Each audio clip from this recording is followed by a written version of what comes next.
لوگ وظیفے زیادہ پوچھتے ہیں کہ غصہ نہیں وہ بہت کنٹرول نہیں ہو رہا ہے، کچھ وظیفہ بول دیجئے، فلاں ہو رہا ہے وظیفہ بول دیجئے۔ ہر کام کا علاج وظیفے میں نہیں ہوتا ہے۔ ایک نیا فتنہ حیدرآباد میں شروع ہوا وظیفے کا۔ کچھ بھی بیماری ہو جائے، ایک صاحب کچھ پڑھ کے دم کر دیتے ہیں، وظیفے بتا دیتے ہیں، اب ان کے وظیفے پر عمل کرو ٹھیک ہو جاؤ گے، علاج کراؤ گے تو وہ صاحب بولتے ہیں حرام ہے، علاج کرانے والا گنہگار ہے، جو میرے وظیفوں کو نہیں مانتا وہ کافر ہے۔ دعا مانگنا بے ایمانی ہے، دعا مانگنا یقین کے خلاف ہے۔ اس طرح کی باتیں اس پاگل کی ہیں، اور لوگ اپنا ایمان غارت کر رہے ہیں اس کے پاس جا کے وظیفے دم دوا کرا کر۔ حضرت ابن عباس رضی اللہ تعالیٰ عنہما آخری عمر میں بیمار ہو گئے، آنکھیں چلی گئیں، بصارت ختم ہو گئی، ڈاکٹر یہ کہنے لگا آپ کا آپریشن ہو جائے گا، چند دن آپ کو سجدہ زمین پہ نہیں کرنا ہوگا، چند دن آپ سجدہ بیٹھے بیٹھے اشارے سے کر لیں یا اوپر کر لیں۔ حضرت ابن عباس رضی اللہ عنہ نے فرمایا ان آنکھوں کی ضرورت ہی نہیں ہے جن آنکھوں کے علاج میں سجدے زمین کے سجدے سے محروم ہو جاؤ، ان آنکھوں کی ضرورت ہی نہیں ہے جن آنکھوں کے علاج کے لیے زمین کے سجدے سے محروم ہو جاؤ، علاج نہیں کرایا۔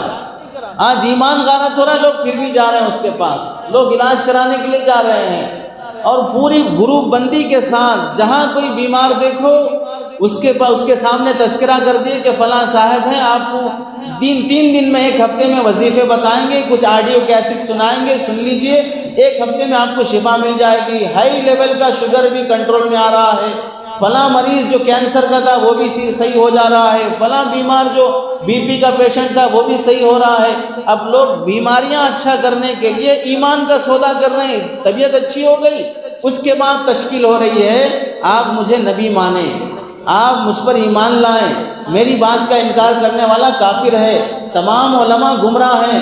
یہ کون کہہ رہا ہے؟ 55 سال کا پاگل فیاض نام کا شخص BHL کے پاس لوگوں کو گمراہ کرتے پھر رہا ہے، لوگ یہاں سے علاج کرانے کے لیے جا رہے ہیں۔ ایسے علاج معالجے کے ساتھ تم کتنے دن زندہ رہ لو گے؟ اگر شوگر کنٹرول میں بھی ہو گیا پھر اس کے بعد زندگی کتنے دن کی ہے جب ایمان ہی ختم ہو گیا؟ صحابہ کی زندگیاں، صحابہ کے مجاہدے وہ کس بنیاد پر تھے؟ کفاروں کی طرف سے آنے والے مشقتیں، مشکلات وہ کس وجہ سے برداشت کرتے تھے؟